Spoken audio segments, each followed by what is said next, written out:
Hello everyone and welcome to another episode of South Yorks Allotment. Here I've just done a bit of a template plan for plot 2 next year with all the raised beds and everything on. So I've got things like carrots, sweet corn, all your brassicas, your onions and beans, area for potatoes in pots, things I'm going to put into the greenhouse, and bits of the shed. I'm wanting to create a bit of a fruit bush, herb area, strawberry bed, etc. We're also making sure I integrate my winter veg plans.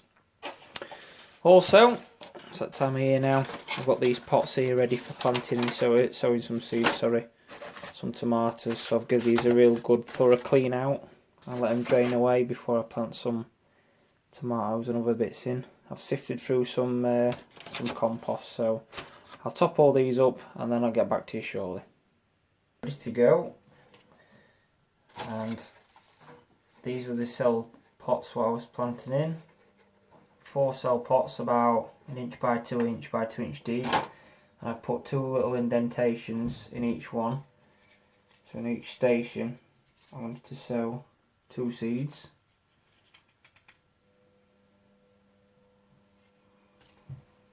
So basically just push your finger in to about up to the end of the nail, and then just drop 1 seed in each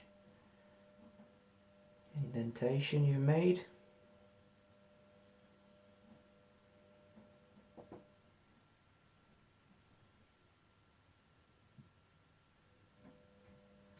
These seeds are ones what I've saved from 2 years ago, so all being well they're still viable.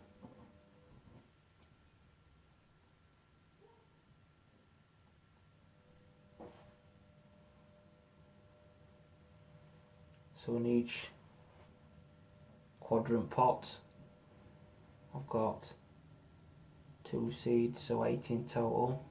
So in this whole section here this is 20. So all being well, I'll get at least say 16 to 18, depending on how good the quality of seed is. And then I'll do exactly the same for the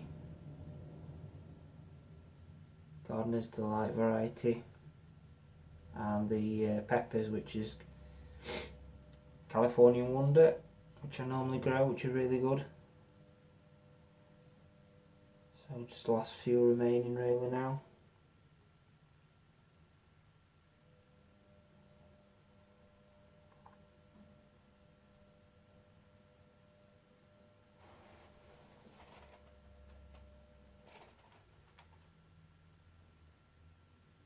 Just hoping I've got enough.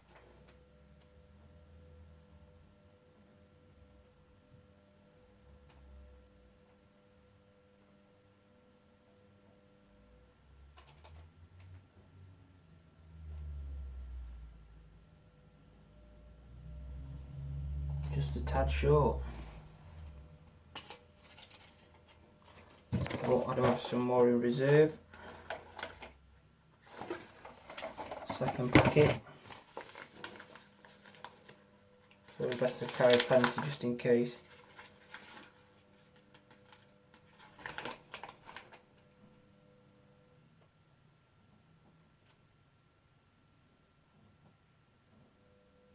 And there we go.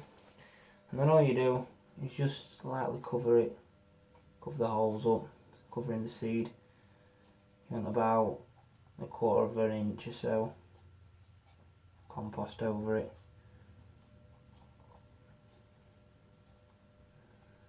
Like so forth. You can mix the compost with vermiculite to aid drainage. I tried it last year, didn't really seem to make a difference, but some of the bigger things such as the beans, the courgettes and that, I'd say so. With tomatoes I won't bother.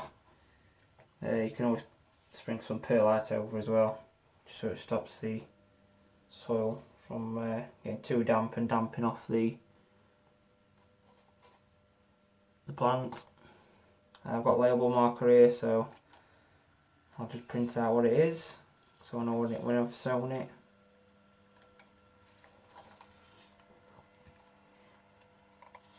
There we go, money maker. I'll just cut off the ends where I don't need.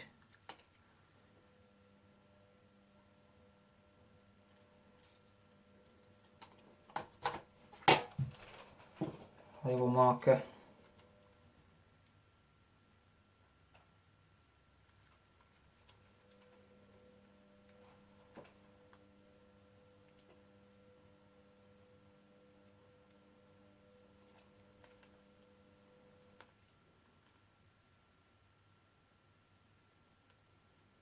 Just drop it in there so you know what it is. And then all I'm going to do then is just water the actual trough, not water the compost on top, because then it can soak it up underneath.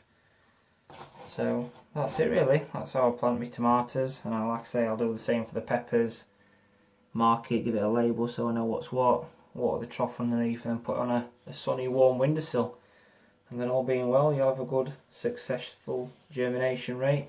If not, if there's any misses, you can always, you know, sow bits more seeds wherever there's a gap, so you know you can fill it up, and yeah, you can enjoy all your plants then, and then pot them on whenever they're required, which will probably be a few weeks yet, probably about, I don't know, 4 to 5 weeks.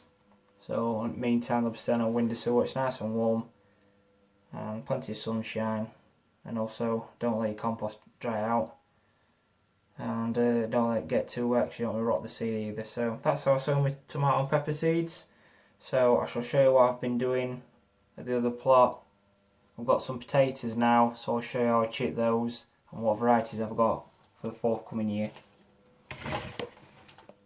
Right everyone, I'm just in the garage now. I've just got all these taters on the egg trays for chitting. Varieties I've got for first earlies are Foremost and Rocket. And the main crops, because I'm not doing any secondaries this year, are Picasso and Desiree. The Desiree did really well for me last year and I got an abundance, so I'm going to do the same again. I'm unsure what I'm going to do wise. I might put the earlies in pots and then the mains in the ground, or vice versa. I don't know, I will decide in time, but for the time being that's all the taters. So all I've done really is just take them out of the bag, you get them, and then you get like a rose end, which is where all sprouts are going to come out of the top end. So if you just look at those little chits there coming out, they'll produce shoots. You want them about 1 inch, something like that long, and they're perfect. 2 or 3 will be plenty. And then they'll go out probably start of April up here in Yorkshire. I usually plant them about that time, or whenever Easter is, but because Easter's late this year, I'm going to put them at the start of April, because by then the ground should be better than it would be middle March. So for my area of the country, they'll go in start of April. So that's it for up here then. That's the tomatoes and the potatoes. Okay everyone, just before I go, it's just going a bit dark now, but my intention just before it gets dark is to sow these broad bean seeds. Now these are Bunyard's Exhibition. You don't get many in a packet, but never mind. So I'm going to plant these in these pots here. They're basically just old coffee cup things. The bottoms have still got the bases in, so what I've got for that, I've got this tool here. You can use a dibber or you can use a pair of scissors or something like that. And basically, you just want to just make an hole in there, something stronger so you can see better. Just press it through.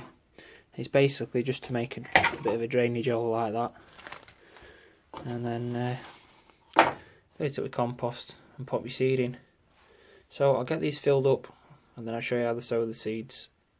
Okay, now I've got a bit of better light, I'll just show you how I plant my broad beans.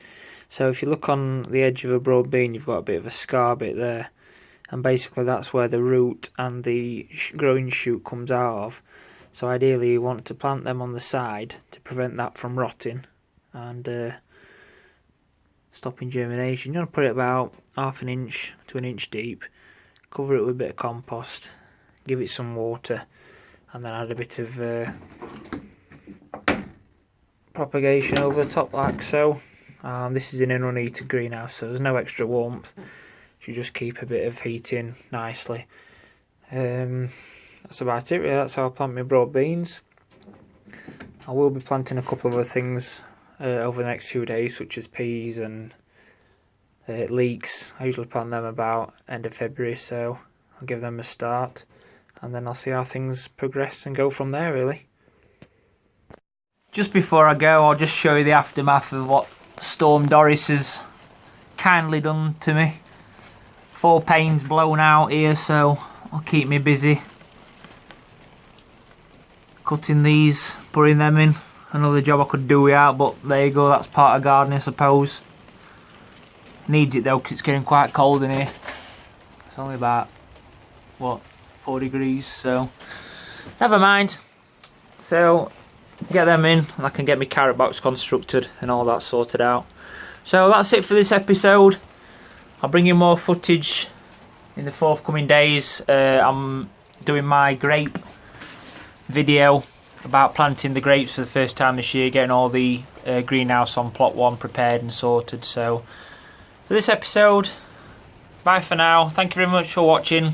Thank you to subscribers, the new ones as well. I hope you enjoyed the videos I put on. Until next time, I'll see you again soon.